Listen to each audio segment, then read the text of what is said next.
नमस्कार, मैं Manu Pawar the federal देश में आपका स्वागत है। ऐसा लग रहा है कि बिहार में विधानसभा चुनावों की तारीखों की घोषणा होने का माहौल बनने लगा है। चुनाव आयोग की आज और कल यानी 4 और 5 अक्टूबर को बिहार में बहुत अहम बैठकें हो रही हैं। विधानसभा चुनाव की तैयारियों का जायजा लिया जा रहा है। राजनीतिक दलों के साथ चुनाव आयोग की बैठक जो है बिहार की राजधानी पटना में हुई पहले दिन। इसमें खुद देश के मुख्य चुनाव आयुक्त ज्ञानेश कुमार मौजूद थे और देश के दोनों अन्य चुनाव आयुक्त सुखवीर सिंह संधू और विवेक जोशी भी शामिल रहे इस मीटिंग में। चुनाव आयोग की इस बैठक में 12 राजनीतिक दलों के नेता या प्रतिनिधि शामिल हुए हैं। इन दलों में कांग्रेस हुआ, बीजेपी हुआ, आरजेडी हुआ, जेडीयू हुआ, लोक जनशक्ति पार्टी रामविलास हुआ, राष्ट्रीय लोक जनशक्ति पार्टी हुई, बहुजन समाज पार्टी यानी बीएसपी हुई, आम आदमी पार्टी हुई, communist party of India Marxist यानी सीपीएम हुई और communist party of India Marxist Leninist liberation CPIML और राष्ट्रीय लोक समता पार्टी शामिल है, जिनके प्रतिनिधि आज मीटिंग में शामिल हुए।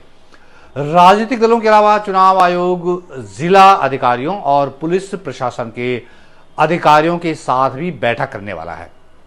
इस बात के बहुत आसार है कि अगले हफ्ते बिहार विधानसभा चुनाव के लिए तारीखों की घोषणा की जा सकती है। राजनीतिक दल अपनी ओर से आयोग को सुझाव सौंपे हैं। राजनीतिक दलों ने बीजेपी चाहती है कि बिहार चुनाव 1 या 2 चरणों में ही निपट जाएं। बीजेपी ने चुनाव आयोग को ऐसा सुझाव भी दिया है और सबसे अहम बात यह है कि बीजेपी ने चुनाव आयोग से कहा है कि पोलिंग बूथ पर जो भी महिलाएं बुर्के में वोट डालने आती हैं उनकी पहचान को सुनिश्चित किया जाना चाहिए। बिहार बीजेपी अध्यक्ष दिलीप जायसवाल ने इस बैठक के बाद कहा कि हमने अनुरोध किया है कि मतदान 2 फेज में करवाया जाए, क्योंकि ज्यादा फेज होने से मतदाता और जो उम्मीदवार हैं उनका खर्च बढ़ जाता है और सभी संस्थाएं इससे बाधित हो जाती है, उनका काम में बाधा पहुंचती है। और सबसे अहम बात यह है कि बीजेपी ने मतदाताओं को सुरक्षा प्रदान करने की भी मांग उठाई है।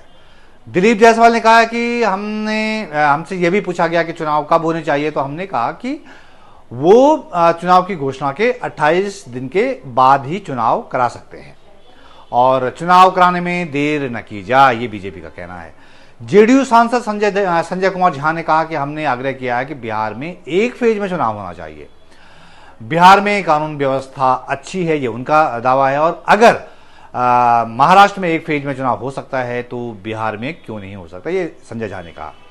तो सभी दलों ने चुनाव आयोग के सामने अपनी अपनी बात रखी है, अपनी अपनी दलीलें रखी हैं और ये देखना दिलचस्प है कि बिहार में सत्ताधारी जेडीयू हो या बीजेपी हो, ये सभी पार्टियां 1 या 2 फेज से ज्यादा बिहार में चुनाव नहीं चाहती।